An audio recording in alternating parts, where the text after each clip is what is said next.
Les restrictions, ça commence donc demain dans les zones en tension, en Ile-de-France par exemple, à Marseille ou à Lyon. On est fatigué, on est énervé, on est stressé. Ça nous embête quand même pas mal de devoir fermer les week-ends, c'est-à-dire, sans vous mentir, c'est vrai que c'est là où on travaille bien quand même. Coup d'accélérateur sur la vaccination. À Paris, des centaines de centres resteront ouverts ce week-end pour écouler plus de 50 000 doses de vaccin Pfizer. Finalement, on en trouve. Objectif, 10 millions de premières injections d'ici la mi-avril. Si on nous le demande, on peut aller jusqu'à 600 sur le week-end. Comme finalement tous les centres de vaccination, de vacciner le plus grand nombre de personnes le plus vite possible en fonction des doses qui nous sont allouées. Alors qu'Olivier Véran vient de publier une lettre où il met la pression sur les soignants pour qu'ils se fassent vacciner. Maintenant, on va en Irak. Que se taisent les armes. Que la diffusion soit limitée, ici et partout.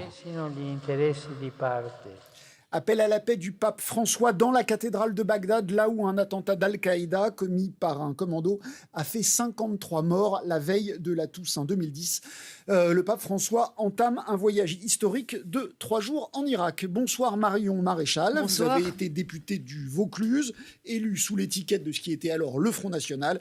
Et maintenant, vous êtes directrice de l'Institut de sciences sociales, économiques et politiques de Lyon. C'est comme ça que ça s'appelle ? Exactement. Donc officiellement, vous êtes retiré de la politique, mais il ne vous a pas échappé, comme je le disais, que cette émission s'appelle Votre Instant Politique, ce qui donc préfigure de la conversation qu'on va avoir pendant 50 minutes. Et pour ceux qui ne le sauraient pas, je précise que vous êtes la petite fille de Jean-Marie Le Pen et la nièce de Marine Le Pen. Aussi, en effet.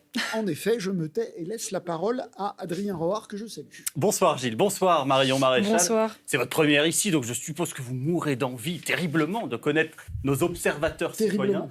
Terriblement, c'est le mot.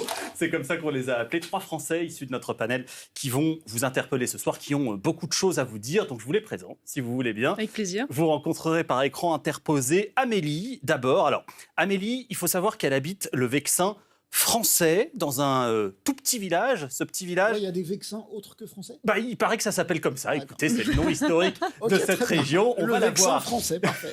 On va la voir apparaître sur l'écran. Amélie Réquiecourt, c'est le nom de son petit village. Elle est maman, chef d'entreprise aussi, architecte à Vernon. Et elle se sent pas mal de points communs avec vous, Amélie. Vous verrez lesquels, mais ça n'est pas sur le terrain des idées. Il y aura également Hugo. Alors Hugo, il est nantais, on ne le voit pas malheureusement. Et il est étudiant en santé. On a besoin d'eux en ce moment, les étudiants en santé, bien sûr. Il est en 4e année de pharmacie. Il vous parlera de la campagne de vaccination. Et il y aura... c'est Amélie, je Voilà, précise. c'est Amélie qui est là. Vous allez voir Hugo dans un instant apparaître. Alors Hugo, il a une coiffure assez atypique, vous verrez. Peut-être qu'on devrait donner à Hugo le numéro de Virginia. Virginia, elle est coiffeuse à Nice et elle est en direct avec nous. Coiffeuse barbier. Elle va rester avec nous en direct pendant toute l'émission, Virginia. Et elle aura également pas mal de choses à vous dire. Elle vous interpellera directement. On ne voit personne. Voilà, là, voici Virginia. Finalement, on la voit, elle sourit, elle est en direct. Elle est là. Bonsoir Virginia et à tout de suite. À tout de suite, bravo. C'est un exercice Adrien. d'équilibriste comme un autre. Alors, les restrictions, mais on va commencer par parler du Covid. Les restrictions, même modérées, ça commence demain à 6h dans le Pas-de-Calais. Moins de rassemblements dans les autres départements en tension. Est-ce que vous trouvez que le gouvernement est arrivé à un bon équilibre entre santé et liberté ? Alors moi, avant qu'on ne parle de restrictions, j'aimerais bien qu'on parle des conséquences de ces restrictions, parce que c'est quelque chose que j'entends assez peu dans le débat public, alors que ça m'apparaît quand même absolument central.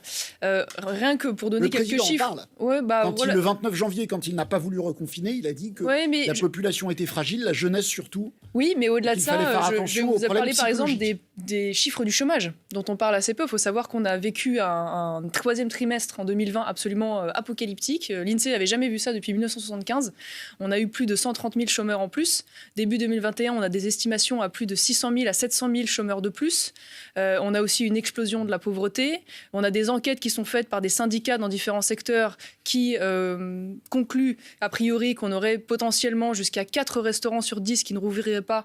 Et dans le secteur de l'hôtellerie-restauration, peut-être même jusqu'à 2 établissements sur 3 qui ne rouvriraient pas. Tout ça, c'est plus important que la santé ? Et tout ça pour dire que chaque fois qu'on prend une mesure de restriction, il faut avoir ça en tête. Voilà, c'est ça que je veux dire. Et surtout, quand on n'a pas l'assurance scientifique absolue de leur efficacité. Et en ce qui concerne le couvre-feu à 18h, il n'y a pas de consensus scientifique. Je vous donne un exemple.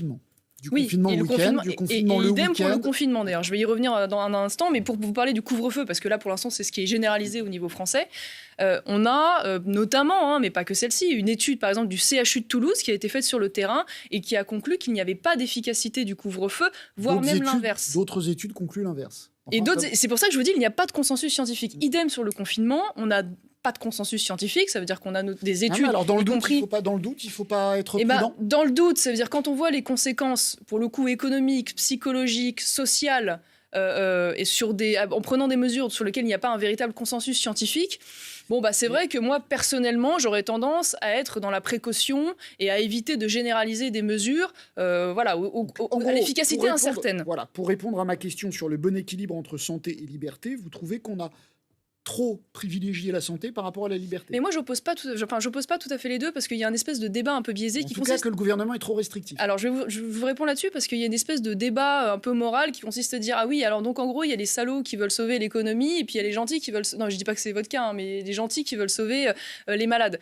Je veux dire, en réalité, la personne qui vit aujourd'hui pour défendre son commerce, qui a besoin de ses revenus pour pouvoir faire vivre sa famille, nourrir sa famille et payer son loyer, c'est pas moins vital, si vous voulez, aussi que le reste. Donc, c'est pas... je veux dire, il n'y a pas, à mon avis, le rôle du politique, c'est de trouver... Même quand on est au chômage, on n'est pas mort. Vous savez combien il y a eu de morts aujourd'hui ? 439 décès supplémentaires. Monsieur, mais essayez pas de me faire dire... Mais essayez pas de me faire passer pour quelqu'un qui se fiche de la situation. Je suis comme tout le monde, vous savez, j'ai envie que mon pays sorte de la crise. Vous avez commencé par parler des conséquences économiques qui existent. Parce que je pense... Mais manifestement, elles passent devant pour vous. Non, je dis pas qu'elles passent devant. Je dis que si des mesures doivent être prises, elles doivent être prises avec la certitude de leur efficacité. Donc je ne suis pas du tout contre qu'il y ait des jauges. Je ne suis pas contre qu'il y ait des restrictions, je ne suis pas contre qu'il y ait évidemment les masques obligatoires, je ne suis pas contre que certains secteurs puissent éventuellement, selon les territoires, rester fermés. Je dis juste que quand je vois qu'il y a une territorialisation des réponses, et je pense que c'est une bonne chose, qu'elles aillent dans un sens plus restrictif, d'accord, mais qu'elles puissent aussi aller dans un sens plus libre, si je puis dire, pour les territoires qui, justement, souffrent moins aujourd'hui et ont des chiffres en hospitalisation. Par exemple, dans le Finistère, où on sait que les contaminations sont faibles, vous aspireriez à plus de liberté. Par exemple, et je pense, aujourd'hui, franchement, je vous dis, je ne vois pas ce qui pourrait nous empêcher de réouvrir, par exemple, les musées, moyennant des jauges, moyennant le respect de distance sociale. Pourquoi le monde de la culture... Comme l'a fait Louis Alliot, comme a essayé de le faire Louis Alliot. Oui, je veux dire, aujourd'hui, il n'y a pas de raison qu'on puisse ouvrir la journée des magasins de vêtements et qu'on puisse pas en parallèle avoir d'autres activités qui rouvrent. Voilà. Simplement, si soyons... que toute l'Europe confine, équilibré. Toute l'Europe confine, on est certainement le pays où on est le plus libre de nos mouvements. Vous auriez rouvert les restaurants, par exemple ? C'est pas tout à fait vrai quand même. Quand vous regardez ce qui se passe en Espagne ou en Italie, il y a même de nombreuses provinces où les restaurants sont ouverts, où les bars sont ouverts. Oui, tout à fait. Il y a un couvre-feu même à 22h. Non, on peut pas dire ça. La Suède... Est-ce que vous rouvririez les restaurants en France ? Je pense que selon les territoires, oui. On peut se poser la question. Alors... Uniquement le midi ou midi et soir si vous voulez, à partir du moment où le confinement à 18h n'a pas prouvé son efficacité, moi je pense qu'il faut territorialiser. Typiquement, là, c'est le genre de mesure qu'on peut prendre en fonction du risque et en tout cas de la tension en réanimation. De la carte sanitaire. Voilà, et je pense que les restaurateurs ont fait la démonstration la première fois, malgré tout, qu'ils avaient été extrêmement respectueux des distances, des protocoles. Moi, je suis aussi à un moment donné pour... Il faut enlever son masque. Est-ce que, pour qu'on en revienne à plus de liberté, celle que vous souhaitez, moins de contraintes, est-ce que vous dites tout le monde doit aller se faire vacciner ? Alors, moi, déjà, à titre liminaire, parce que parfois, on a des procès un peu, rapides sur le sujet. Moi, j'ai fait tous mes vaccins. Ma fille a fait tous ses vaccins obligatoires, donc les 11. Est-ce que vous serez vacciné aujourd'hui ? Est-ce que vous... Vous n'êtes pas anti-vax. Non, mais c'est ça que je veux dire, parce que c'est absolument... Est-ce que si aujourd'hui, on vous propose une dose, est-ce que vous faites vacciner ? À l'heure actuelle, non. Parce que je ne suis pas... C'est vrai que moi, déjà, je ne suis pas une personne à risque. Je ne vis pas avec des personnes à risque. Je ne suis pas prioritaire. Donc, à partir de là, je ne me précipite pas sur le vaccin. Mais quand ce sera votre tour, vous le ferez. Pourquoi pas, mais pourquoi pas, mais je suis pas, mais je cours pas. Parce que vous dites que vous n'êtes pas personne à risque, mais en vous faisant pas vacciner, vous mettez en danger. En fait, je trouve ça très étonnant comme procès, puisque à partir du moment où vous êtes à risque, où vous vous considérez à risque, vous vous faites vacciner. Pourquoi vouloir imposer aux autres de se faire vacciner, puisque normalement, si j'ai bien compris le raisonnement, vous êtes protégé. Donc, à partir du moment où vous êtes vacciné. Oui. Donc, à partir de là, je ne comprends pas la logique qui veuille dire aux gens qui veulent se faire vacciner, j'impose aux autres de vouloir se faire vacciner. À partir du moment où vous êtes vacciné, vous êtes protégé de toute façon. Oui, non mais aujourd'hui, seuls, je crois, 20% des plus de 70 ans sont vaccinés. Moi, si vous étiez vacciné aujourd'hui, vous protégeriez les 80%. Non, mais je protège pas, puisque manifestement, on ne sait même pas si avec ces vaccins, on est encore contagieux ou pas. Alors là, pour le coup, vous allez peut-être m'apporter la réponse. Mais on ne le sait pas formellement, mais enfin, on commence à voir... Et c'est si vrai on commence à avoir de bons indices. Bah écoutez, j'ai pas lu la même chose que vous. En tout cas, pour l'instant, on ne sait pas combien de temps on est immunisé avec le vaccin. On ne sait pas exactement si on est contagieux ou pas. Et d'ailleurs, c'est si vrai, et le ministre en a parlé hier, qu'on a aujourd'hui des personnes âgées qui sont vaccinées dans les EHPAD sans que le protocole n'ait changé en rien, qui continuent de ne pas avoir le droit de sortir, de ne pas avoir le droit de visite, qui sont cloîtrés comme des animaux dans leur chambre alors qu'ils sont vaccinés. Donc manifestement, pardon, mais on n'a pas l'absolue certitude. Tout ça pour dire que je ne suis absolument pas contre que les gens puissent se faire vacciner. Il faut évidemment leur laisser la possibilité, mais je ne suis pas pour la contrainte du vaccin. Voilà. Alors, justement, l'autre débat de la semaine concerne la vaccination des soignants. Le gouvernement incite fortement les personnels soignants à se faire vacciner, quitte à tenter de rendre ce vaccin obligatoire. J'en ai parlé à Hugo, qui est étudiant en pharmacie, qui lui est pro-vaccination et qui pense en effet qu'il faut carrément le rendre obligatoire. C'est en tous les cas ce qu'il m'a dit tout à l'heure. On l'écoute. Moi, je suis étudiant en 4e année de pharmacie, donc futur professionnel de santé. Et évidemment, je suis favorable à la mise obligatoire de la vaccination pour les professionnels de santé, parce que finalement, les professionnels de santé, c'est ceux qui sont en contact avec les patients, c'est-à-dire les personnes les plus vulnérables. Et donc, c'est très important de vacciner et de rendre obligatoire la vaccination des professionnels de santé, voire de toute la population. Alors, allez-y. Je voulais juste préciser qu'Olivier Véran a envoyé, on l'a appris il y a 1 heure, a envoyé aux soignants la lettre qu'il nous promettait hier, les incitant très fortement à se faire vacciner. Alors que les Français, eux, aient le choix, c'est une chose, et vous l'avez dit, mais est-ce qu'il faut le rendre obligatoire, ce vaccin, pour les personnels soignants, quand on sait que seulement 30% des soignants sont vaccinés en France et que c'est très peu? Disons que ce serait un peu indélicat de ma part de refuser qu'on me rende le vaccin obligatoire et de vouloir l'imposer à d'autres segments de la population, pour une raison simple, c'est que malgré tout, ce vaccin est encore aujourd'hui en phase expérimentale. La phase 3 n'est pas totalement aboutie, et donc rendre obligatoire un vaccin qui est encore aujourd'hui en phase expérimentale, moi personnellement, ça me paraît délicat. En même temps, on sait que 27 000 patients ont attrapé le coronavirus à l'hôpital, c'est une maladie nosocomiale, et ça a provoqué 186 décès. Là encore, c'est des chiffres énormes. Vous êtes très dubitatif vis-à-vis du vaccin. Non, je suis pas dubitatif. De tous les gens qu'on a reçus ici, vous êtes celle qui fait état du plus de réserve. Moi, je fais d'une certaine manière que répéter ce que j'ai pu lire là-dessus. Quand je vous dis, il n'y a pas de certitude sur le fait qu'on soit encore contagieux ou pas avec le vaccin.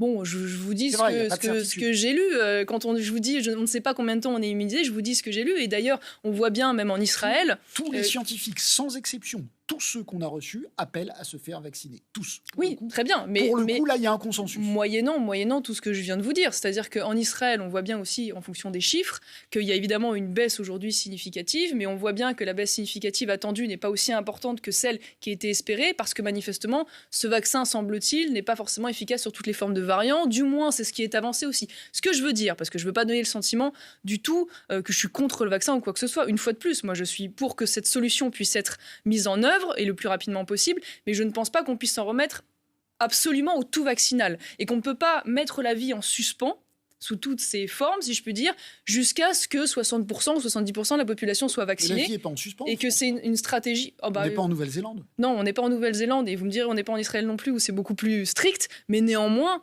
si, pardonnez-moi, il y a aujourd'hui une situation, même sur le plan psychologique, pour un certain nombre de segments de la population, qui sont très compliquées. Vous savez, moi, je suis dans l'enseignement supérieur. Je le vis, on est en fermeture administrative quasiment depuis mars. Ok, mais j'ai pas l'impression que la vie soit en suspens. Là, si vous sortez, il est dans 19h13, il n'y a plus personne. Mais enfin, si vous sortez l'après-midi, il y a du monde dans la rue. Vous allez discuter avec les syndicats étudiants, vous avez des taux de décrochage qui sont monstrueux, des situations psychologiques chez les étudiants qui sont très compliquées, des situations sociales qui sont dramatiques avec des étudiants dans des tout petits logements ayant perdu leur job étudiant et tout.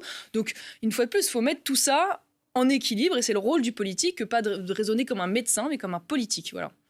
Alors, celle qui n'a pas le Covid, mais qui en souffre quand même, car elle vit à Nice et qu'elle est confinée, elle sera confinée demain, c'est Virginia. Absolument, Virginia, coiffeuse, barbier, vous parliez des difficultés économiques et pour le coup, Virginia, elle est en plein dedans. Votre salon Virginia est dans un quartier de Nice, pas très loin du port. Alors on est en plein centre-ville, en pleine zone touristique et les week-ends, le port de Nice doit être bien triste, Virginia, car Nice est confinée depuis maintenant plusieurs semaines. Avant de parler de votre situation personnelle et professionnelle, quelle est l'atmosphère? J'imagine que c'est la morosité qui prime à Nice autour de vous?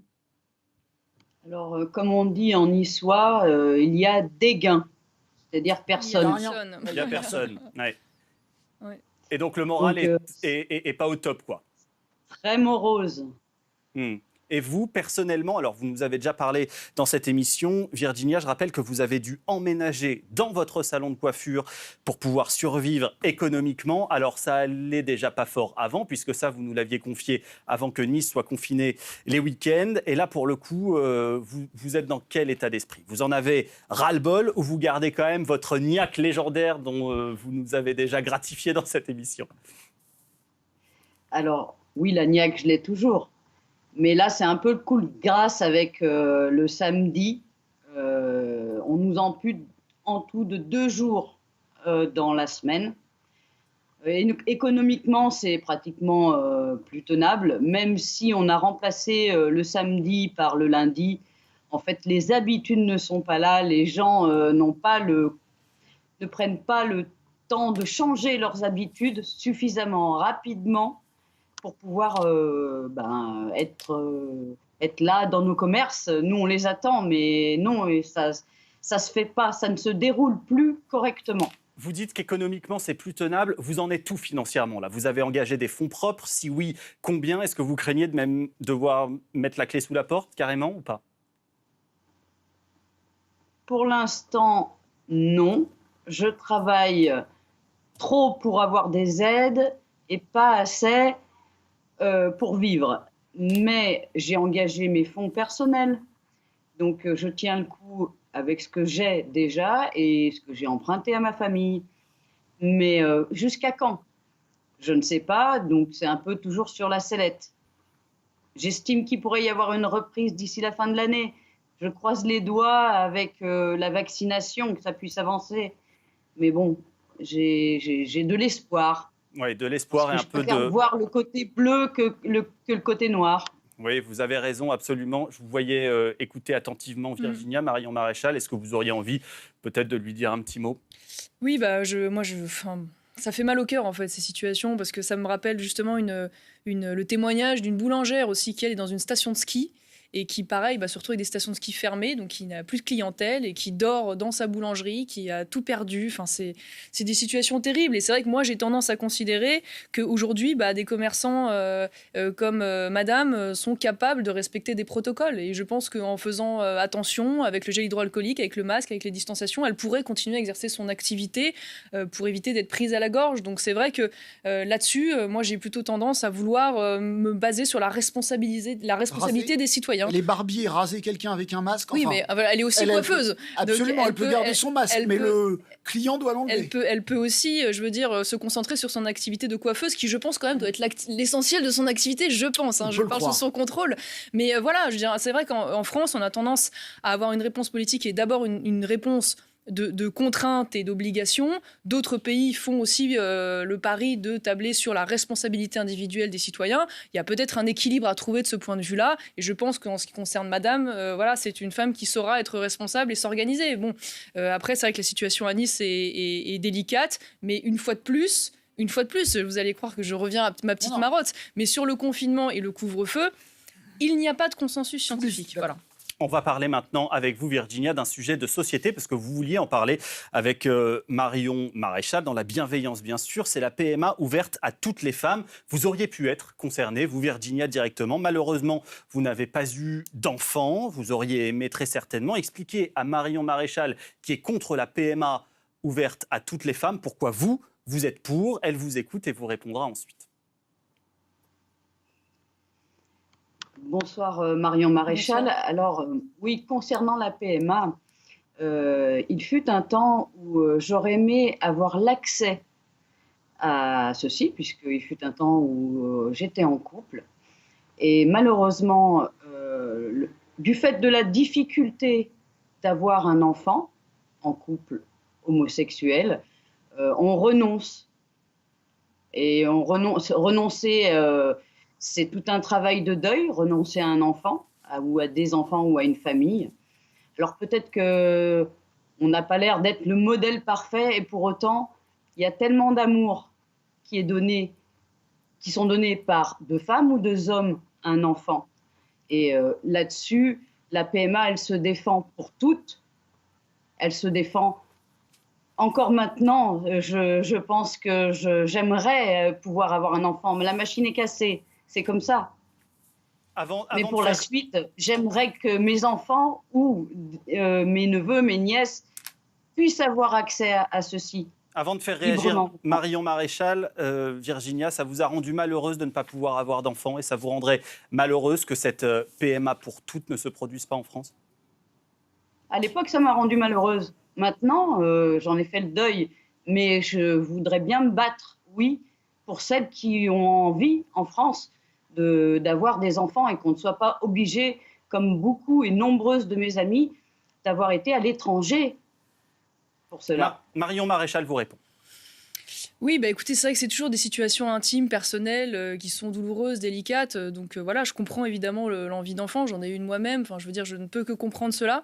Après, j'essaye aussi de projeter sur les conséquences que pourrait avoir cette ouverture. Je pense qu'elles sont doubles. D'une part, et je pense que ça, madame, ça serait intéressant aussi de voir comment vous abordez ça. D'une part, évidemment, l'ouverture de la procréation médicalement assistée aux couples de femmes aura pour effet mécanique, et qu'on arrête de dire le contraire, puisque c'est déjà en réalité dans le débat, l'ouverture à la gestation pour autrui, pour les couples d'hommes. Parce qu'au prétexte de l'égalité, évidemment, inéluctablement, et puisqu'on est dans cette logique-là, on arrivera à cela. Qui pose aussi des questions éthiques majeures sur la question de la marchandisation du corps de la femme, qui m'apparaît une forte régression. Et là, on ne parle pas de GPA, on parle de PMA. Oui, mais ce que je veux dire, c'est les conséquences que ça peut avoir. C'est-à-dire que si on est dans cette logique-là, d'ailleurs, comme on l'avait dit d'ailleurs au moment du mariage homosexuel, quand il a été adopté, souvenez-vous, il y a un certain nombre d'opposants à cette loi, dont je faisais partie, alertés en disant « vous verrez, ça va être évidemment ensuite une succession de conséquences avec, bien sûr, puisque l'adoption maintenant est intégrée, il y aura la PMA pour les couples de femmes et la GPA pour les couples d'hommes. » Et c'est logique, puisque à partir du moment où on rentre dans cette mécanique, c'est logique. Donc on va se retrouver avec quelque chose que je trouve terrible, c'est-à-dire la mise en place, la légalisation d'un marché de l'humain et du corps humain. Pardonnez-moi, mais c'est pas du tout ce qu'elle vous a dit. Ah si, non, mais parce que moi je vous parle des conséquences. Oui, non, mais ensuite, nous, je on reviens parle de la PMA. et je reviens elle vous a dit, nous, couple de femmes, on est capable de donner autant d'amour. Moi, je vous réponds pourquoi je m'oppose à la PMA. Je vous réponds pourquoi, parce qu'il y a des conséquences. Vous n'êtes pas contre la PMA, vous seriez contre les conséquences de la... Parce que je pense qu'elle induit des conséquences et une logique dans laquelle l'aboutissement aboutit à ça. Et je reviens sur la PMA. Une fois de plus, si on doit se projeter un petit peu. En fait, d'ailleurs, là-dessus, je conseille un livre que j'avais trouvé formidable d'un auteur de gauche espagnol qui s'appelle Escudero, sur la reproduction artificielle de l'humain. Et il faisait une projection en disant, en fait, à partir du moment où on ouvre la PMA aux couples de femmes homosexuelles, on fait sauter le critère de la stérilité, puisque les femmes homosexuelles ne sont pas stériles en tant que telles. Elles ne peuvent pas se reproduire entre elles, mais elles ne sont pas stériles. Et donc, mécaniquement, on va ouvrir la voie, une fois de plus, lui se projeter dans la logique, demain, à des couples hétérosexuels qui n'ont pas de problème de stérilité et qui pourraient donc recourir à la PMA. Et on se retrouve... Non, mais c'est important de le dire parce que c'est quand même chaque fois la même mécanique qui se met en œuvre. Et on va se retrouver demain avec un recours à la PMA qui au départ sera fait pour de très bonnes raisons, c'est-à-dire des raisons médicales, je ne veux pas transmettre telle maladie génétique, et petit à petit la possibilité de se retrouver vers un glissement où on recourt à la PMA pour de mauvaises raisons, c'est-à-dire choisir le sexe de l'enfant, choisir la couleur de ses yeux, sa taille, un marché de la PMA. Vous avez répondu à tout, sauf à la question de si, je vous réponds. Vous avez parlé de GPA, vous avez parlé de hétérosexuels. Je vous réponds pourquoi, et je finis par là, parce que je pense que les conséquences sont importantes de le préciser, pourquoi je m'y oppose. Et enfin, et ça, en effet, ce sera probablement notre point de désaccord majeur, c'est-à-dire moi, par exemple, je suis opposée à l'adoption des célibataires, déjà à l'époque, parce que je considère qu'un enfant n'est pas un droit d'une certaine manière. Et donc, pour grandir, il doit grandir auprès d'un homme et auprès d'une femme. Dans le meilleur des cas, évidemment, parfois la vie ou les aléas de la vie font qu'on perd sa mère ou qu'on perd son père, mais c'est une chose toute différente que de créer un enfant à dessein ou de l'adopter alors même qu'il est déjà orphelin dans un couple homosexuel. Et parce que je pense que, malgré tout, le père et la mère ne sont pas interchangeables dans leur rapport à l'enfant et que ces deux références sont essentielles. Voilà, tout simplement. Et ça n'enlève rien à l'amour. Je ne dis pas qu'évidemment les couples de femmes ne peuvent pas aimer des enfants, mais l'éducation d'un enfant, ça n'est pas entre guillemets que de l'amour, d'une certaine manière. Merci Marion Maréchal, merci Virginia. On vous retrouve à la fin de l'émission. On va parler politicienne, si je puis dire.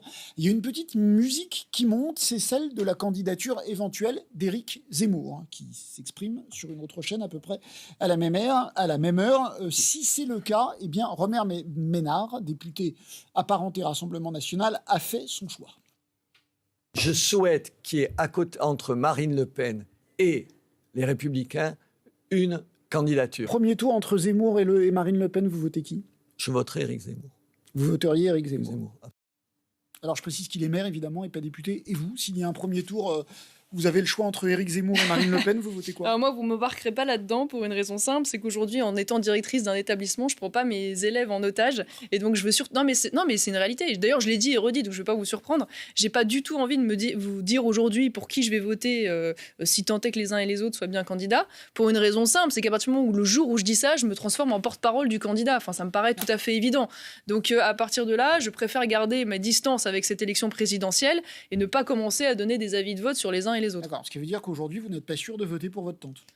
Ah bah de toute façon, aujourd'hui, moi, je ne donne pas de consigne de vote dans un sens ou dans l'autre. Que ce soit pour Marine ou pour d'autres, je ne dirai pas mon vote, ça c'est une absolue certitude. Et je vous dirai pas pourquoi je ne vais pas voter pour un tel ou un tel, mais je ne dirai pas mon vote, ça c'est sûr. Le moment venu, vous donnerez votre choix, vous ferez campagne éventuellement pour celui ou celle que vous préférez? Non, à l'heure où je vous parle, il n'en est pas question, pour les raisons que je vous ai évoquées tout à l'heure, d'ailleurs liées à mon école. Et puis c'est vrai qu'aujourd'hui, on a développé aussi un centre de recherche. Ça vous arrange franchement, là, votre école, ça vous arrange bien pour Non, ça m'arrange. Non, c'est pas une excuse, excusez-moi, mais enfin, on a même développé un centre de recherche récemment au sein de l'école.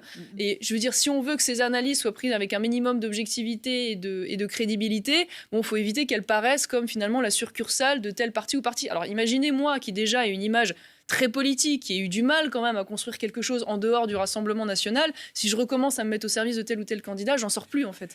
Ok, alors je vais essayer pour la région, je vais essayer pour la nation, maintenant je vais essayer... Vous pouvez descendre d'échelon en échelon. Voilà, maintenant je vais essayer pour la région, vous habitez Lyon, en tout cas votre école est à Lyon, oui. On sait qu'il y a une certaine proximité idéologique entre vous et Laurent Wauquiez, le président sortant de la région. Est-ce que vous pourriez le soutenir dès le premier tour ou au deuxième tour? Mais même réponse. Ça vaut pour les présidentielles, mais ça vaut pour les régionales. D'ailleurs, vous l'avez vu jusqu'alors, je me suis tenue loin des élections, y compris municipales. Donc, je ne vais pas recommencer. Enfin, bon, vous menez quand même un combat idéologique. Oui. Si, au deuxième tour de la région, il y a le choix entre Laurent Wauquiez et la gauche... Et vous pouvez me reposer la question encore sous différents angles à 360. Vous allez toujours retomber sur la même réponse. Alors, à défaut de réussir à vous faire parler des autres, on va essayer de parler un peu de vous au travers d'Amélie, que j'ai interrogée tout à l'heure. C'est notre chef d'entreprise du Vexin. Alors elle construit des maisons, mais elle aimerait savoir comment vous allez construire votre avenir. Excellente transition vers ce qu'elle m'a dit tout à l'heure. Elle a un petit message à vous adresser avec une question sous-jacente. On l'écoute. Je suis d'accord avec très peu de choses que vous défendez. En revanche, je vous encourage à continuer la politique pour une seule raison. C'est que des femmes dynamiques, jeunes, qui ont la niaque, on en a besoin. Et on a besoin de montrer cet exemple. Et on a besoin de montrer aux hommes patriarcaux que les femmes sont capables d'être têtues et des femmes de pouvoir. En revanche, je ne sais pas très bien quel niveau de féminisme vous défendez, ou en tout cas, est-ce que vous êtes engagé dans la cause. Mais en tout cas, est-ce que rien que pour ça, ça vous donnerait envie de vous réengager? Alors, est-ce que vous pourriez revenir en politique au nom du féminisme pour lutter contre le patriarcat? C'est ce qu'elle vous demande. Ah, écoutez, je vais décevoir madame, puisque c'est vrai que moi, je ne vis pas ma féminité contre un combat contre le patriarcat. Enfin, je pense que la plupart des combats féministes légitimes qui ont pu être menés il y a quelques décennies, pour l'essentiel d'entre eux, ont globalement été acquis. Enfin, j'ai pas l'impression qu'on est dans un pays où les femmes ne peuvent pas apprendre, travailler, vivre libre, faire des choix. Vous trouvez qu'il y a assez de femmes en politique, voilà, par exemple? Oui, non, mais je veux dire, elles ont la possibilité de faire de la politique si elles le souhaitent. Et on a même mis en place des lois qui aujourd'hui contraignent à la parité pour qu'elles puissent être là. Donc j'ai pas le sentiment, si vous voulez, que si les femmes ne veulent pas faire de politique, elles ne peuvent pas en faire. Et je vais même vous dire, moi j'entends souvent un discours c'est un peu ce qui me dérange d'ailleurs dans le discours féministe en général et dans les discours d'ailleurs des minorités en général, cette espèce de tendance à la victimisation. Et j'entends souvent les femmes se plaindre dans tel ou tel milieu qu'elles seraient pas bien traitées ou qu'elles seraient pas reconnues comme elles devraient l'être. Ça peut arriver, je dis pas le contraire. Mais moi je vais vous dire, de la petite expérience politique que j'ai eue, j'ai plutôt eu le sentiment aujourd'hui qu'être une femme en politique c'était un atout. Un atout en termes d'image, un atout parce que malgré tout, on est dans le pays de la galanterie et que c'est compliqué pour un homme de vous agresser. Et qu'à un moment donné, y compris quand on est une femme, on ne peut pas toujours se cacher derrière cet état, parce que notamment en politique, on accepte de rentrer sur un ring de boxe, si vous voulez. Donc quand on rentre sur un ring de boxe, on accepte de donner des coups et d'en prendre. Alors si vous ne le faites pas pour lutter contre le patriarcat, est-ce que vous pourriez revenir en politique pour défendre vos convictions, qui sont fortes? Moi, quand on parle de vous, quand on a dit qu'on vous recevait, ce que j'entends, c'est de toute façon, elle laisse sa tante se planter en 2022 et elle veut reprendre J'ai une image atroce en fait. Elle veut reprendre le flambeau en 2027, c'est complètement faux? Écoutez, si les gens me prêtent des stratégies à à 10 bandes de cet ordre, tant mieux, c'est peut-être qu'il me voit encore plus intelligente et stratège que je ne suis. Mais non, écoutez, moi je vais vous faire la réponse que j'ai fait à chaque fois, puisque c'est celle que je pense sincèrement depuis que je suis partie. J'ai eu un engagement politique. D'une certaine manière, je l'ai continué à travers l'école, puisque c'est un engagement culturel, éducatif, qui m'apparaît politique au sens où il est un peu au service de la cité, si je puis dire. Je l'ai continué avec le centre de recherche aujourd'hui. C'est ma manière à moi de servir mes convictions. Je ne suis pas allée au bout de ce processus. Voilà, j'ai envie de continuer, j'ai envie de faire d'autres choses dans la société civile. Peut-être qu'un jour, je referai de la politique, mais je ne suis absolument pas en mesure de vous dire aujourd'hui avec qui, quand et comment. Voilà, je sais que cette réponse ne satisfait personne. Et non, que, mais elle s'entend. Mais c'est une réalité. J'ai 31 ans. Ce serait, je trouve, en plus, un peu hasardeux aujourd'hui de vous dire j'arrête la politique à vie, alors qu'en plus, Fontaine, voilà, comme disait l'expression. C'est pas sûr, mais c'est pas sûr que vous en fassiez, mais c'est pas sûr que vous n'en fassiez pas. Bah oui, pourquoi pas, pourquoi pas.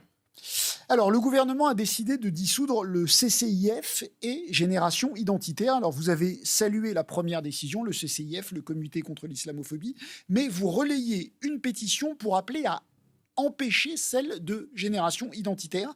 Quelle différence faites-vous entre les deux ? Je fais une différence notable, c'est-à-dire que en ce qui concerne Génération Identitaire, alors je rappelle pour les gens qui ne connaissent pas peut-être, c'est un mouvement de jeunesse qui en fait fait des actions d'agit-prop, donc en fait des actions médiatiques pour interpeller l'opinion publique et les pouvoirs publics sur les dangers d'une immigration incontrôlée, de l'islamisme et de l'insécurité. Alors ce qui est surprenant avec Génération Identitaire, c'est qu'en fait c'est un mouvement qui a à chaque fois été poursuivi après chacune des actions et qui n'a jamais été condamné. Voilà. Donc c'est vrai qu'à partir de là, il a été dissous. Alors je ne sais pas si vous avez lu le décret, sur des prétextes qui sont quand même un peu surprenants, notamment le fait qu'ils auraient violence, par exemple. Non, justement, il n'y a jamais eu de violence. C'est ça qui est fou. C'est que s'il y avait eu violence, il y aurait eu des condamnations. Il n'y a pas eu de violence. C'était des actions pacifiques à chaque fois. On leur reproche d'avoir eu des doudounes floquées qui, soi-disant, faisaient uniforme milice. Moi, j'ai le sentiment... Génération Identitaire a reçu le financement de Brenton Tarrant, qui est le terroriste suprémaciste blanc qui a assassiné 51 personnes à Christchurch.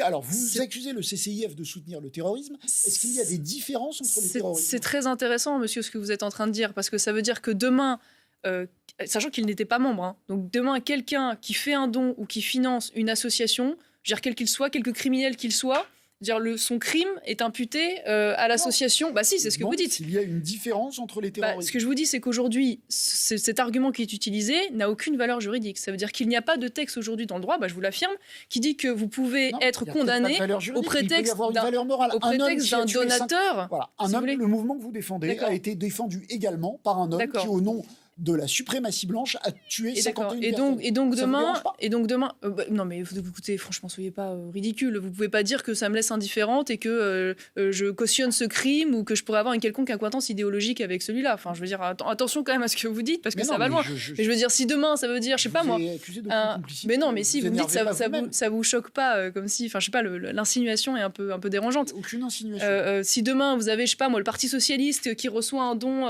d'un pédophile, jusqu'à preuve du contraire, ils vont pas être considérés comme responsables du crime commis par cet homme-là. Voilà. Donc oui, je trouve qu'il n'y a pas d'argument juridique valable. Je considère qu'aujourd'hui, la critique de l'immigration doit être permise. On voit bien qu'en plus, il y a un deux poids, deux mesures, puisque les actions typiquement similaires qui peuvent être conduites par Greenpeace, d'ailleurs beaucoup plus souvent violentes et beaucoup plus radicales, elles, pour le coup, n'entraînent pas de dissolution. Donc je suis un peu dérangée, si vous voulez, quand on porte une atteinte aussi grave à la liberté d'association et qu'on le fait, me semble-t-il, sur des motifs qui sont des motifs à la fois idéologiques et politiciens. Qui vous dérange moins pour le CCIF. Adrien. Oui, qui me dérange moins pour le CCIF, excusez-moi. Je voulais pas vous relancer parce qu'il faut qu'on avance. Ah oui, d'accord, mais bon, je pense que tout le monde voit qui est le CCIF, les accointances islamistes du CCIF. Pour le coup, je pense... Personne ne peut les dénier. Ça me paraît compliqué. Pas l'impression qu'on puisse dénier non plus les accointances. Enfin, à moins que vous ayez envie d'être l'avocat du CCIF. Pas le moins du monde. Mais j'ai pas l'impression qu'on puisse dénier non plus les accointances identitaires de Génération Identitaire. On y va. On va parler du pape François. Le pape François qui est en Irak, un voyage de 3 jours. Et ce voyage, il a fait réagir Amélie. Je vous l'ai présenté tout à l'heure, notre chef d'entreprise du Vexin. Et je vous parlais de vos points communs. Et bien justement, elle s'interroge sur l'un d'entre eux, Amélie.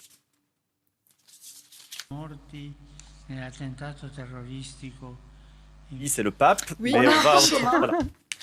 notre culture catholique. Moi, j'ai grandi dans une famille très engagée où on prônait les valeurs de tolérance, d'accueil constamment. C'était ça, être catholique. Aujourd'hui, le pape est comme ça. Ça me pose cette éternelle question des catholiques comme vous, mais qui sont à l'opposé de ces idées d'accueil, de partage, d'amour d'autrui, quelle que soit sa race et sa religion. Je reste vraiment très, très étonnée de votre position contre l'immigration en France, alors même que vous avez cette culture religieuse.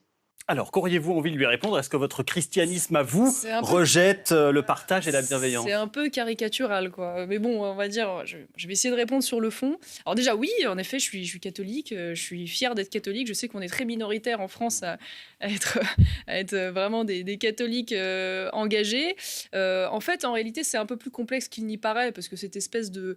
en gros, si vous êtes gentil, et puis si vous êtes méchant parce que vous critiquez la politique d'immigration, donc vous pouvez pas être catholique. Bon, mais le pape s'est prononcé plusieurs fois pour l'accueil des migrants. Je vais vous répondre. Ce qui n'est Alors, pas vous savez que, en fait, ce qui est extraordinaire avec la religion catholique, d'ailleurs, c'est qu'il y a les textes, il y a les évangiles, et puis il y a ce qu'on appelle la doctrine sociale de l'Église. Donc, qui est en fait une doctrine élaborée par l'Église depuis des siècles et qui fixe un peu les grands principes. Et en l'occurrence, il y a une différence, il faut quand même le rappeler, entre la charité individuelle et la charité d'État. C'est-à-dire en tant que la charité individuelle, c'est-à-dire que moi, en tant que catholique demain, évidemment, je croise un migrant dans la rue blessé, je vais évidemment lui porter secours de tout de suite. La somme des charités individuelles, ça fait une charité collective. Alors laissez-moi finir. Et donc la charité d'État, c'est la recherche de ce qu'on appelle, terme souvent utilisé par le catholicisme, le bien commun. Or, le bien commun, dans une société, il doit être atteint notamment par le respect de l'harmonie aussi de cette société, l'équilibre de cette société et la sécurité de cette société. Et donc, quand on constate qu'aujourd'hui, une immigration incontrôlée, une fois de plus, avec les difficultés d'assimilation que ça peut représenter, le développement aujourd'hui d'une forme d'islamisme sur le territoire, dont le terreau se trouve malheureusement aussi dans une forme d'immigration inassimilée. Quand on voit tout cela, eh bien, la recherche du bien commun, ça doit être aussi de pouvoir réguler l'immigration. En aucun cas, le fait d'être catholique n'interdit de pouvoir réguler l'immigration. Je ne sais pas d'où ça sort. Et ce n'est pas parce qu'on veut réguler l'immigration, avoir des frontières nationales, avoir des exigences pour obtenir la nationalité ou pour rentrer sur le territoire, qu'on déteste l'autre, qu'on est raciste ou qu'on est obsédé par sa race et son identité. Enfin, je veux dire, à un moment donné, il faut faire la part des choses quand même. Au nom de leur foi chrétienne, le pape, un certain nombre d'ecclésiastiques en France, prônent l'accueil des réfugiés et des étrangers. Oui, c'est une constatation, et vous n'êtes pas dans cette tradition. Vous avez raison. Alors, une fois de plus, faut savoir raison garder aussi. Faut savoir que chez les catholiques, le pape n'est infaillible que sur le dogme. Mais bien sûr. Vous le savez. Or, le pape n'engage pas le dogme quand il parle. C'est un homme aussi qui a un parcours. Il vient d'Amérique du Sud. Il a aussi son regard qui lui est propre. Il peut être catholique et critiquer. Et il est dans son rôle, une fois de plus. Je veux dire, il est dans un rôle qui n'est pas un rôle politique. Il est dans un rôle de conscience. Il est dans un rôle de morale. Donc, je veux dire, c'est pas tout à fait la même chose que d'avoir un pape qui va être aussi un directeur de conscience sur le plan individuel. Oui, mais vous savez très bien que des curés accueillent des gens dans leur paroisse. Là, c'est pas un rôle moral, c'est un rôle concret. D'accord, mais une fois de plus, j'y reviens. Il n'y a pas, je veux dire qu'il n'y a pas, dans ces questions-là, il n'y a pas qu'un rôle moral. Le pape n'est pas un chef politique. Non, absolument. Donc quand il tient des propos, il ne les tient pas au nom de la politique et pour donner des conseils au gouvernement respectif des pays. Voilà, donc il faut simplement faire la part de choses entre ces deux choses. Et je pense qu'elles ne sont pas antinomiques. Et qui m'apparaît aussi, parce qu'on a tendance à l'oublier un peu aussi charitable de penser aussi parfois à ceux qui subissent les conséquences de l'immigration de masse, de l'islamisme, de l'insécurité. Je veux dire, il y a aussi des conséquences graves sur la société française à de nombreux égards. Et donc, on pourrait aussi de temps en temps parler de ceux qui en souffrent aujourd'hui en France et qui sont manifestement ne font pas l'objet de la bienveillance des uns et des autres, ou en tout cas de leur empathie. Alors, c'est l'heure du débat ou de la confrontation. L'islam en France, la lutte contre l'islamisme reste au cœur de votre réflexion, Marion Maréchal, puisque votre think tank, qui s'appelle le Conseil d'analyse et de prospective, a livré le mois dernier un texte très critique de la loi contre le séparatisme. Pour en débattre avec vous ce soir, je vous présente Abdelali Mamoun, qui est imam et théologien. Bonsoir Abdelali Mamoun, bonsoir. Merci d'avoir accepté notre invitation et l'idée de ce débat. Pourquoi pensez-vous que Marion Maréchal se trompe dans son analyse sur le séparatisme ?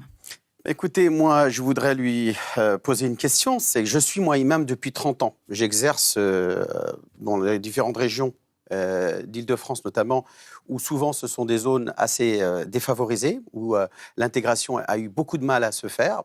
Bon, certaines ont réussi, d'autres pas. Ça fait 30 ans, comme je le disais. Nous avons donc aujourd'hui plus de 6 millions de musulmans environ, hein, c'est approximatif, de musulmans. Je voudrais, moi, savoir qu'est-ce que vous attendez d'eux. Qu'est-ce que vous attendez d'eux? Parce que on les assimile souvent à soit des victimes collatéraux de cet islamisme radical, on les assimile, on fait l'amalgame, ou parfois on les accuse de complicité avec cet islamisme radical. Vous parlez d'entrisme, mais moi, qu'est-ce que je suis quand, depuis 30 ans, j'ai contribué à faire construire des mosquées en France en mobilisant les musulmans et même les militants musulmans qui ne cherchaient à travers ces constructions que de seulement permettre aux musulmans de vivre dignement leurs pratiques religieuses, exercer dans de bonnes conditions et en aucun cas de vouloir islamiser la France ou d'imposer la charia en France à qui que ce soit. Ils voulaient simplement s'imposer à eux des règles religieuses, et c'est tout à fait leur droit, comme ça existe dans d'autres religions, mais en aucun cas de vouloir les imposer aux autres. Tout cela sous le chapeau de la laïcité, qui est pour nous une chance. Nous nous considérons tous musulmans aujourd'hui laïcs, et cela constitue ce à quoi aspire une grande majorité de musulmans de France. Quel est le message que vous voulez donner à ces millions de musulmans dans lequel ils se sentent frustrés de votre discours, dans lequel vous les assimilez à cet entrisme, ce séparatisme, et dans lequel ils se sentent particulièrement visés et frustrés. Et justement, pour les rassurer, dire que non, c'est pas à vous que s'adresse ce message, mais à certains qui sont infiltrés parmi vous.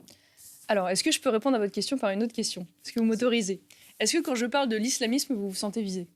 Ah non, puisque moi, je ne suis pas de la religion islamiste. Et bah donc, je suis musulman de la religion de l'islam. Et donc, pourquoi considérez-vous, alors que je tiens des propos qui m'apparaissent clairs de distinction entre les musulmans et l'islamisme, que les jeunes dont vous parlez, eux, se sentiraient visés, alors que vous ne vous sentirez pas visés?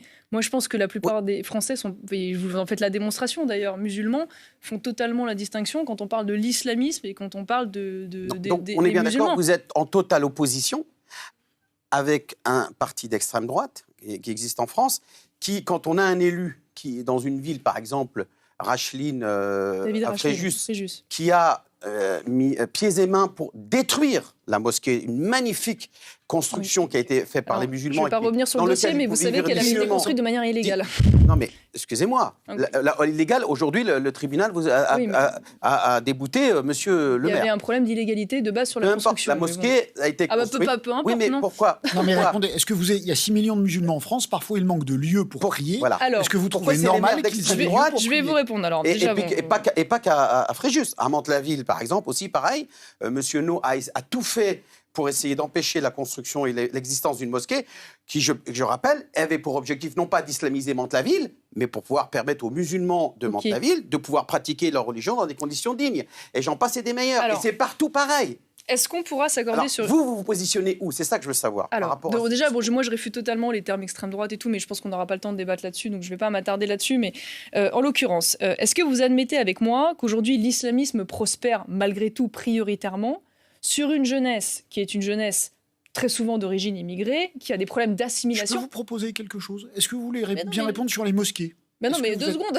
Non, mais moi je réponds non, je suis pas d'accord avec vous. Hein. Donc vous êtes pas la grande majorité des musulmans qui sont dans la forêt, qui poussent paisiblement et silencieusement, on les entend pas. C'est l'arbre qui tombe qu'on entend. C'est pas ce que cette minorité extrême. Je suis en train de vous dire. Je veux dire, c'est qu'aujourd'hui, la question que je vous pose, et vous qui êtes dans ces quartiers, vous avez peut-être un regard encore plus aiguisé, je le souhaite en tout cas, qu'aujourd'hui la radicalisation, elle touche principalement, pas exclusivement, mais principalement quand même, des jeunes qui sont d'origine immigrée, qui ont des problèmes d'assimilation dans la société et qui, à travers la radicalisation, finalement, font une sorte de cheminement identitaire, si je puis dire, un peu caricatural d'ailleurs, à travers cet islam radical, et qui leur permet finalement de s'ennoblir, de donner du sens à leur vie et trouver du sens là où ils n'en trouvent pas dans la société. Donc pour résoudre le problème, on est d'accord, est-ce qu'il faut limiter la présence de l'islam ou au contraire mieux organiser la présence de l'islam en lui donnant encore plus de force pour qu'elle puisse s'organiser elle-même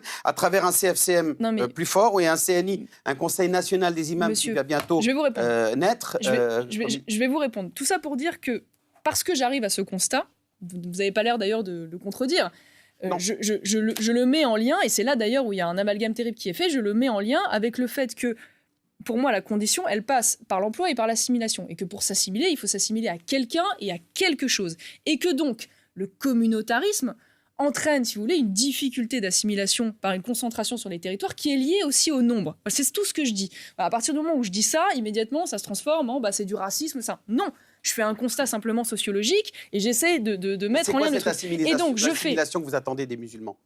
L'assimilation, c'est d'accepter qu'on arrive sur un territoire qui a une histoire, qui a des cultures, des mœurs, qui est aussi un territoire. Ça fait 5 assimilés. Il a fait la guerre pour la France. Je crois en l'assimilation. Pendant la guerre d'Algérie, il a travaillé 40 ans dans les usines françaises. Et je parle de mon père, mais de millions de Français qui sont venus du pays, qui se sont parfaitement assimilés en contribuant à l'essor économique du pays. Et vous attendez quoi de plus? Monsieur, je crois en l'assimilation. J'ai pas de problème avec ça, je crois en l'assimilation. Et donc je ne nie pas le fait, heureusement d'ailleurs, qu'il y ait des Français d'origine immigrée qui puissent s'assimiler, et même je le souhaite. Ce que je dis juste, c'est pour cela, il y a des conditions. Voilà. Et c'est pour ça que je fais le lien avec la politique d'immigration, c'est que je pense qu'à un moment donné, le nombre empêche l'assimilation. Parce que quand vous avez des classes, et je pense que vous le voyez, y compris... Vous parlez des immigrés ou des musulmans? Donc qu'est-ce qu'il faut faire? Il faut limiter le nombre, l'immigration. Il faut limiter le nombre de musulmans en France. Il faut le mettre en lien avec la question de l'immigration. Parce que vous avez des Français. Aujourd'hui, la plupart de ceux-là sont Français, vivent en France, leurs enfants sont Français. Il y en a beaucoup qui sont résidents. Et il y a aussi des résidents, vous avez raison. Plusieurs millions. Chaque année, arrivent de nouveau, à la fois légalement et malheureusement illégalement, de nouvelles populations qui contribuent, si vous voulez, à enclaver un peu ces territoires et qui ne contribuent pas à aider à l'assimilation. Pourquoi ? Parce que dans ces classes, et je pense que vous le constatez vous-même, vous avez parfois 9, 10, 12 nationalités différentes et que c'est très compliqué pour apprendre la langue. Voilà. C'est tout ce que je dis là-dessus. Pour vous répondre, je vous réponds. Pour pouvoir s'assimiler, il faut ça joue aussi, bien sûr. Je vous réponds sur le CFCM et tout, sur la représentation de l'islam. Je vais vous répondre après. Sur la question de la représentation de l'islam. Alors là, pour le coup, je m'en remets à vous parce que vous êtes théologien, donc ça me paraît être vous le mieux placé pour ça. Malheureusement, il semble qu'il soit extrêmement compliqué, c'est d'ailleurs ce qu'avait tenté de faire Nicolas Sarkozy, de créer artificiellement par le biais de l'État une représentation officielle de l'islam de France, pour une raison simple, c'est qu'en fait, les islamistes considèrent que les imams comme vous, qui portez ce message-là, vous n'êtes pas un vrai musulman et vous n'êtes pas un bon musulman. Parce que moi, à la limite, je veux dire, j'ai pas le problème en tant que catholique. On a, vous le savez, on a une organisation, on a un pape, on a une organisation. Qui n'est pas infaillible. Absolument, mais on a une organisation, je veux dire, qui est officielle et que tout le monde reconnaît. En islam, c'est différent, évidemment. Donc à partir de là... C'est pas très différent, parce que la question d'organiser un statut fonctionnel... Bon, je suis désolé. Oui, mais ils ne seront pas reconnus. Excusez-moi tous les deux, mais c'est un débat passionnant, mais qui est un peu plus loin de la vie quotidienne des musulmans. Je suis d'accord, mais je voudrais que vous répondiez à la question à laquelle vous n'avez pas répondu. Vous êtes pour l'assimilation. Il y a effectivement... Je suis pour l'assimilation. Très bien. Il y a 6 millions de musulmans.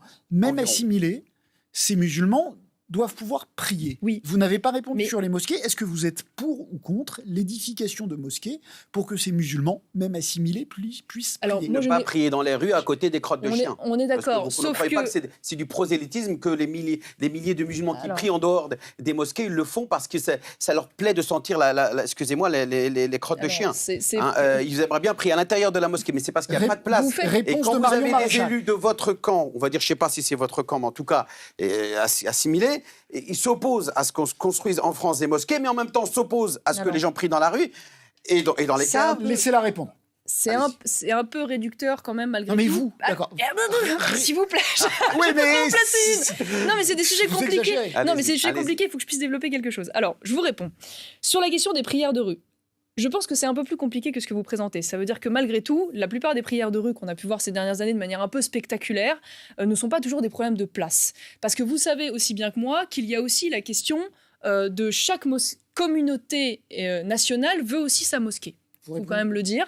Donc ce qui veut dire qu'aussi, c'est pas toujours un problème de place. Parfois, on veut pas forcément construire une nouvelle mosquée parce qu'il y a un manque de place dans la précédente. C'est parce que chacun, finalement, veut avoir sa mosquée. Vous parlez de cas extrêmement minoritaires, de manifestations de musulmans qui se seraient présentés comme à Clichy-la-Garenne, où des musulmans manifestaient devant la mairie pour réclamer la construction d'une mosquée algérienne ou marocaine, je ne sais plus c'est quoi, d'un conflit interethnique. C'est pas si peu fréquent que ça. Et vous savez que dans toutes les villes, chaque communauté peut avoir leur mosquée. Les autres mosquées où les gens pris dehors, c'est parce qu'il n'y a pas de place à l'intérieur. Alors déjà, en l'occurrence, sur les prières de rue dont vous parlez, c'était pas un problème de place. Voilà, il y avait des revendications, la plupart des plus spectaculaires qu'on a pu voir ces dernières années, c'était pas des problèmes de place, c'était aussi des revendications d'ordre politique.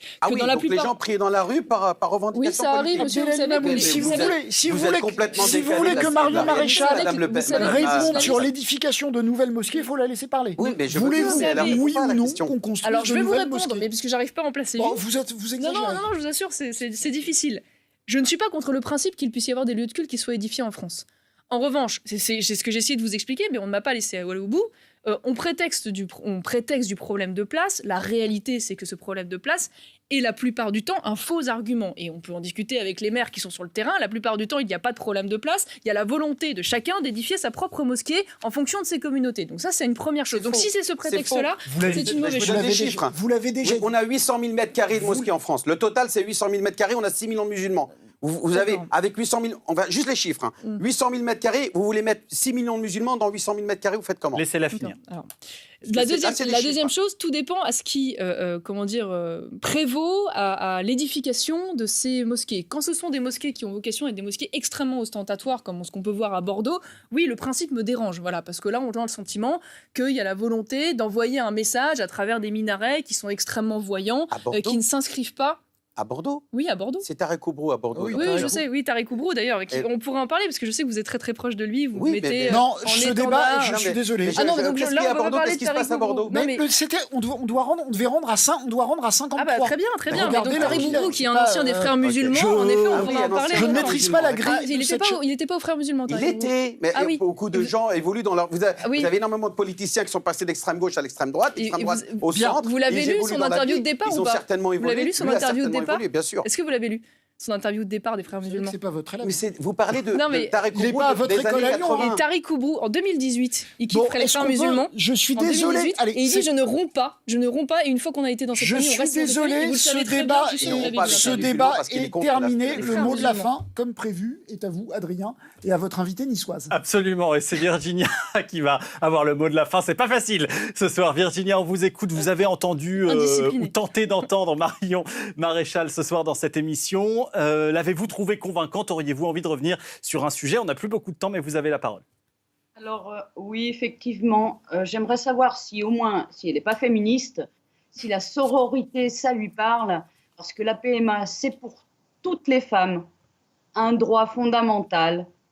Point. Je ne sais pas ce que c'est que la sororité. Je connais la fraternité en langue française, mais la sororité, je ne sais pas ce que c'est. Virginia, est-ce que vous pouvez lui expliquer ce que vous vouliez dire? Un nouveau mot à votre vocabulaire. Non, ça c'est du militantisme, c'est le langage inclusif militant qui écorche mes oreilles. Eh bien, écoutez, si le modèle patriarcal pour vous, c'est un papa, une maman, 2 enfants et un labrador, il va falloir un petit peu... Écoutez, madame, moi, en fait, je ne raisonne pas en tant que femme. Je ne raisonne pas, d'ailleurs, on va y revenir, je ne raisonne pas en tant que blanche, je ne raisonne pas en tant que catholique et je ne vois pas les gens comme ça. Donc en fait, quand je parle des idées et que je défends l'idée de nation, j'essaye de transcender ça. Et donc cette espèce de réduction permanent dans les combats politiques à une guerre des sexes, à une guerre ethnique, à une guerre religieuse, moi je me reconnais pas là-dedans. Voilà. Donc l'organisation en minorité, ou soi-disant minorité, parce que les femmes ne sont pas une minorité, en fonction du sexe, en fonction de l'orientation sexuelle, en fonction de la religion, c'est quelque chose moi qui me dépasse complètement et dans laquelle je me retrouve pas. Je suis désolée, je suis pas en guerre contre les hommes. Ils sont nos partenaires, ils sont nos égaux. Et heureusement qu'on raisonne pas comme ça, parce que je pense que c'est extrêmement toxique pour l'harmonie de la société. Merci beaucoup pour cette émission passionnante. Merci Virginia de nous avoir accordé de votre temps depuis votre salon de coiffure de Nice. Merci monsieur l'imam d'avoir été là. Merci Adrien. Merci Marc.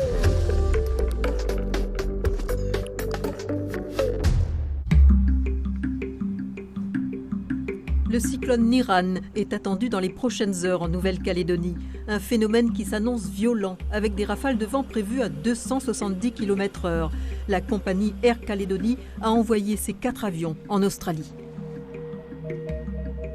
En voyant la force avec laquelle le cyclone va arriver et également la proximité des côtes, il nous a semblé bien préférable de faire partir tous nos avions et de les mettre réellement à l'abri pour que nous puissions continuer à exploiter très rapidement ensuite. Dans toutes les marinas, les bateaux ont été sécurisés et pour affronter Niran, des centres d'hébergement d'urgence ont été ouverts. Il y a le bus qui est mis en place à partir de 19h. Donc il va récupérer, il y a un circuit qui est prévu, donc il va récupérer les personnes et puis les personnes peuvent venir d'elles-mêmes aussi si elles ne sont pas en sécurité dans leur logement ou au squat. Le dernier cyclone d'une telle ampleur, Erika en 2003, avait fait 2 morts, des dizaines de blessés et des millions d'euros de dégâts.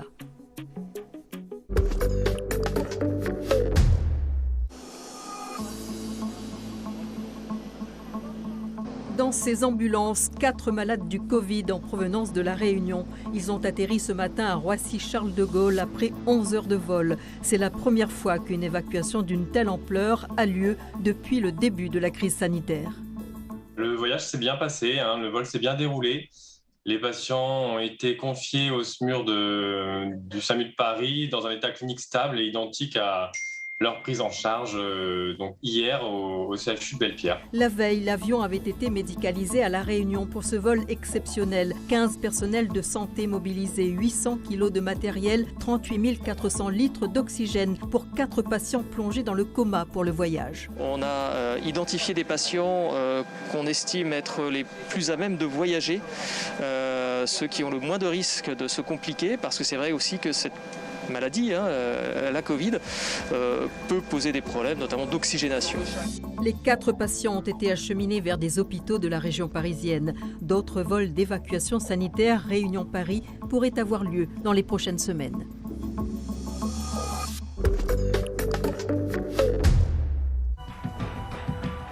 Mayotte, reconfinée depuis le 5 février. De nombreuses familles n'ont plus de quoi se nourrir. Des bons sont distribués aux plus précaires. Cette famille de 9 personnes bénéficie de 4 tickets de 20 €, une bouffée d'oxygène. On souffre beaucoup parce qu'avec le confinement, on ne peut pas sortir pour aller vendre et faire manger les enfants. On reste à la maison sans aucune autre solution. Dans cette maison, nous sommes 16 et nous ne recevons aucune aide, nous n'avons aucun revenu. Je suis là avec mes petits-enfants et mes enfants. Je sors juste cultiver le manioc pour avoir de quoi les nourrir. Pour aider le maximum de familles dans le besoin, les agents communaux, comme ici à Dambéni, passent dans tous les quartiers afin de n'oublier personne. On avait déjà une première liste faite depuis longtemps. Avec les repérages d'autres familles qu'on a faites, on a rajouté des noms.